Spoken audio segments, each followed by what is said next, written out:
Well, I mean, when you got a looker like that, you got to put him up on the Oh, screen for all the chicks and guys and whatever. oh God, yeah, no question about it. I mean, It's a especially this given. morning. Ladies and gentlemen, Judd Zolgad, Score North. What's the latest?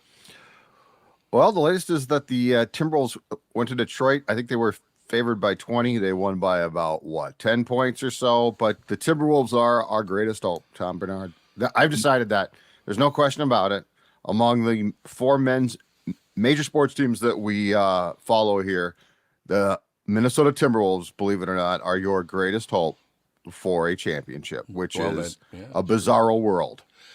It is true. I still do not understand how, in the state of hockey, you've never won an NHL championship. How the hell is that even possible?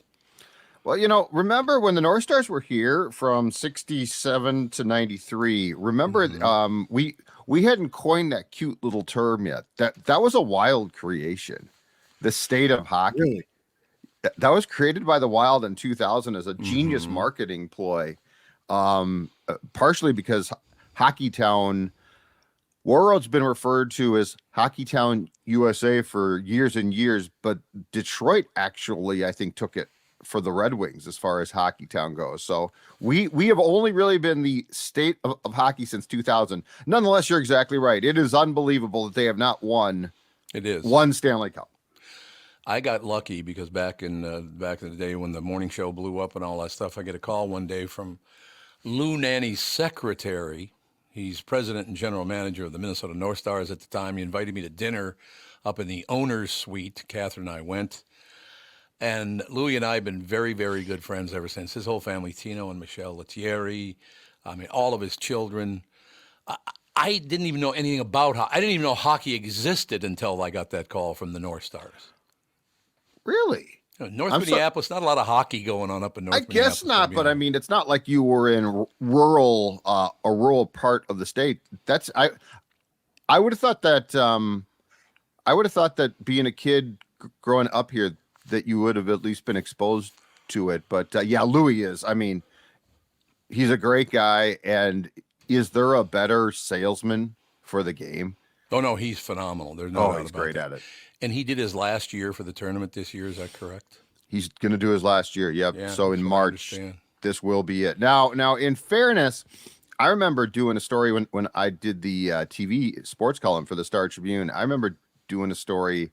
It must have been 40 something years where Louis guaranteed that was his last one. So Yeah. we'll see. I think he's threatened to leave that post a few times before. So hopefully he again decides, what the hell, I'll come back.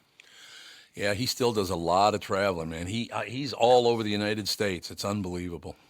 And he's what, 82, 82, 83? yeah. Oh, he's 82. I think he's still 80. You might be right. He might be 83 now. He's fantastic. I mean, he travels a ton, and his commentary on games, he does a very, very small package of Wild games on Bally Sports North as well. He is one of, if not the best, easily. Well, he's so emotional about it too. On top of it, it's just. Hmm. Well, I told you that story. I was sitting there with Jack Euster's wife, who ran Musicland at the time. I was a voiceover guy for Musicland at the time, so we were invited to sit in the owner suite with Louie, and Jack Euster's wife, is sitting between me and Louie is kind of pretending to pay attention, but he's actually watching the game. Of course. I could tell. She couldn't tell, I don't think. But wide open shot, wide open net, hit the pipe and did not score. And Louis went, F at the top of his lungs. Only it Oh, was the whole word, not just the F. of, of course it was. Of course it was. Do you know in 2024, if you go back, especially with like coaches and executives in sports, Tom, how many HR complaints would be filed now from like what we saw in like the Oh. 70s and 80s? I once was in the Met Center press box for a Blues North Star game, and I kid you not, the Blues GM was a guy by the name of Ron Caron. Great little Frenchman, okay? Mm-hmm. He spent the whole game, and he's in the press box, so it's not like a suite. It's not like he's not away from us. He's like right by me. He spent the whole game pounding on the table and swearing and dropping the F-bomb. And the Blues had this defenseman. His name was Glenn Featherstone. And Karan clearly hated him. And he spent the whole game, every time Featherstone was on the ice in a French accent, he's yelling, effing Featherstone, and he's pounding the effing Featherstone, and he's pounding the table. It's unbelievable. I mean, this guy was a walking HR issue now, and back then it's like, yeah, that's just Ron Karan. You know, you're absolutely right. I'm thinking back at all these different things that I've heard managers and, you know, superiors to other people say. If you said that stuff these days, your career would be over. Oh, The locker room talk back in the day, or just yeah. on sports in general, would probably get a lot of people canceled, fired, just put in the ground today. No question about it. It's I don't know. I hate to. I can't say that we're really lucky to have the sports teams we have in Minnesota. We won 0 Super Bowls, won a couple of major league titles with the Twins. Thank God for that. You know, Herbeck had to carry the whole team both years, but you know what I'm saying. I only say that because I have to put up with them every Friday, starting again in just couple of months, I guess. I would love to hear, and I'm sure you have, Tom. I would love to get the old stories about in their heyday as players and partiers, Herbeck and Gaetti. Oh God. Oh yeah. I love both those guys. I haven't seen Gary in years. Gary and I became really pretty solid friends. I haven't seen him in a while. Herbeck, I just love. Like I said, when I would go in that locker room and everybody in there hated my guts because I went at him pretty hard. Herbeck's the one guy. Hi, Tommy. How you doing? Just to be a pain in the ass. Which I thought was really funny. Yes. But yeah, I did find out. I didn't realize this because you know what it is and the whole situation. But athletes don't like it when you criticize them. Oh no, no, they don't. They don't. Now, what I did find out when I was covering the Vikings, this is probably around 2008 or so. What I did find out is that there had been a definite transition, though.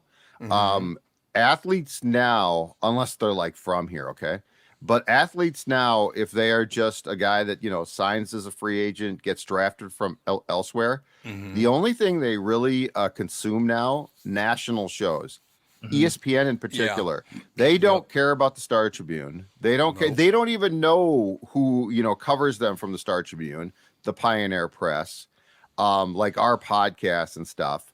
But back in the day that you're talking about, and especially the reach of that KQ show, yes, I am sure everyone was acutely aware of any criticism. But what they should have been aware of was you were the greatest PR machine in the history of that team, because your criticism also was your passion. I'm willing to bet you sold more seats in that stadium back in the day than the Twins ad campaign sold. Do you think Carl would send me a check? Well, that family, you should just ask them all. You should just say, hey, you know what? I don't care which one of you signs it. Yeah, it doesn't matter. Anybody can sign the check. That'd be fine. That works. Bob, for me. Jim, Joe, don't care. But I got to be honest with you. I adore the Twins to the point, because it wasn't phony, unless anyone thinks it was true. I really did love the Minnesota Twins from 1961 right through to that day in 1987. Then again in 91, of course. I absolutely love the Minnesota Twins. I always will. So it was not just, you know, running my mouth to run my mouth. I truly believed the things that I said, and that team frustrated me at times. It was unbelievable. And one of my favorite things about that team, I'm going to show you. So now I'm Gene Mauch. I'm going out to the mound. So you guys are me in the second row behind the dugout. Okay? So he goes out there and he's, you know, pretty pissed off at the pitcher, but he leaves him in. And as he comes back, he looks up and sees me. And then he looks down and walks in the dugout doing this.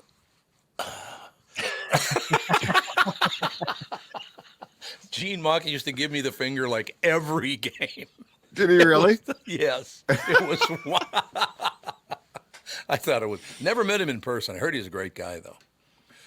That's what I understand anyway. But I love that about my history with that team, because there is no bigger fan of the Minnesota Twins than me. And so you piss me off, you're going to get criticized. That's just how it is. Yeah, I know. But it was great because it was you doing that also put them in the conscious of the fans. And I mean, that team, you know, for what? Up until 87, aside from that terrible end to the pennant race in '84. Yeah. Yep. I mean, that team had been absolutely atrocious. So how long did you have season tickets then combined from the Met to the Metrodome? Oh my God, I must have had season tickets for well over 20 years.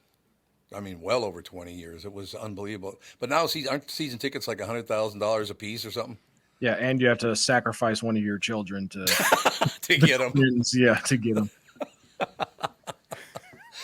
I got to run this by. I was just sending an email. There's a story apparently in the Star Tribune this morning about a town in Minnesota named Long Prairie, Minnesota.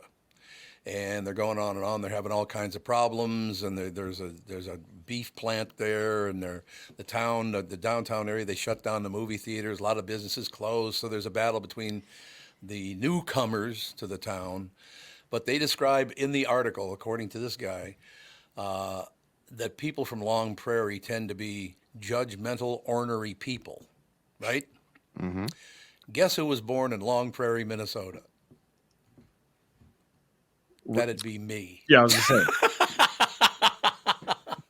I did not know. Yes, I was born in Long Prairie, Minnesota. So it's not your fault, is what you're saying. Yeah, I got out of town. They were too ornery for me. I had to leave. But I've never been described as ornery, have I, in the Star Tribune? Never. Like every article, he's still ornery, you know. I just love that. Look, Long Prairie, great memories. My grandparents, my mother and father my mother was born in Browerville, along with who else? Tom Brady? Tom Brady's mom. Mom, there we go. That's right. That's exactly right. A town of, I believe at the time, 200 people. So we're probably related. We're both Tommy B, so it's close. But no, I just love the fact that he sends it over. Look where you're from. You're not the only ornery bastard from there. Apparently you all are ornery bastards that are from there. I would be curious if Long Prairie was known for that before or after you were born. Good point. Yeah. You think it was pretty even keel until that November day? Yeah, right. Is that what you're saying? You have to remember one thing, though. When I was born, there was some orneriness going on and some screaming and yelling going on the day I was born. Because when I was born, I was 23 inches tall and weighed 11 pounds. Wow. My name is Thomas because they thought I was twins. They thought I was two people. I was so big. But my friend Mark Merrill's passed me by. He was 2 feet tall and weighed 13 pounds. Jeez. Holy 13 pounds? 13 pounds. Mark Merrill's, I love you, pal. Yeah, those are big children. Now, in order to judge how women handle this whole thing, what do you think it would feel like to poop out a turd that was 23 inches long and weighed 11 pounds? I want no part of that. I'd be ornery too. We have found the problem in Long Prairie. The women are ticked off, and they should be. No doubt about it. No question about it. But hey, let me pass along. I spent matter of fact, I was just in Long Prairie about a year and a half ago to visit my Aunt Mary Ann because she had turned, she was in her 90s. And I knew she wasn't going to be around. And I'm so happy I went over there and visited her at the Long Prairie retirement home. She passed away a couple of weeks later. It was, the memory. Do you have memories of your neighborhood or town or whatever where you grew up? Yeah, Just great memories. Yeah. Yeah, I do too. Long Prairie, I love you. I know we're all ornery bastards and judgmental as hell, but that's who we are. So just the way it goes. And thank you, by the way. Somebody just sent me Neil Justin's last article on me. It starts with, he's still ornery. Did it? Wow. So thank you, Neil Justin. I appreciate that. Anyway, back to the topic, because we only got about 1 minute left. What else should we know about sports today?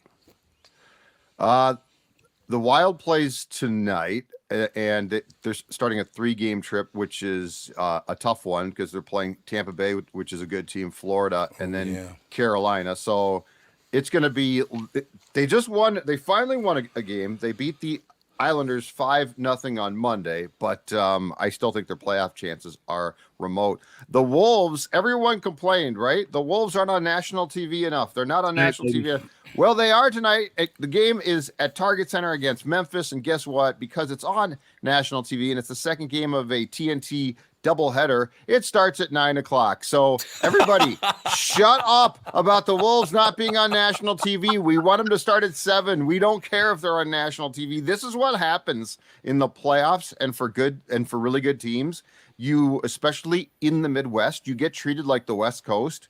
So just be quiet. Keep your opinions to yourself. Let's keep the Wolves off national TV, and let's keep home games at 7 o'clock. Thank you very much.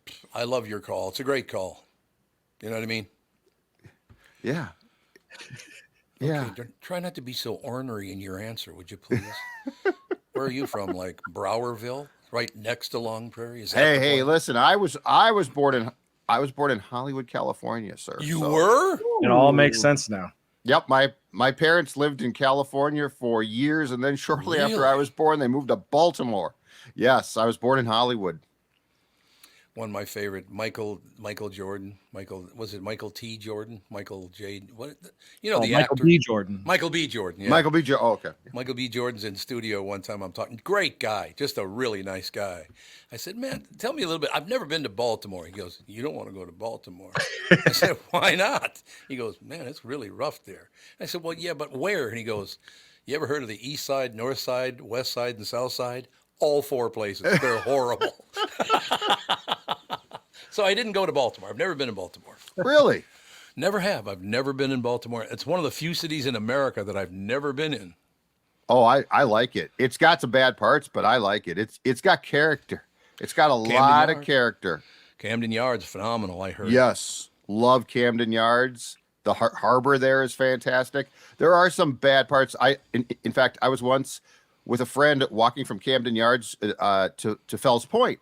And we asked the bartender near Camden Yards for directions. And he said, okay, you go here and you take a right. And then he stopped and he said, and don't miss the right. Basically said, if you go straight, you're dead. I said, okay, thank you. See, this is character. I love it, man. Always enjoy our conversation, Judd. I'll talk to you again on Monday, correct? Tuesday. You got Phil tomorrow. Oh, that's right. Monday, Tomorrow, and you got me on Monday. Tuesday. But I shall return then, you guys. Thank you. Thank you, sir. All right, bye-bye. Judd Zolgad's Score North, ladies and gentlemen.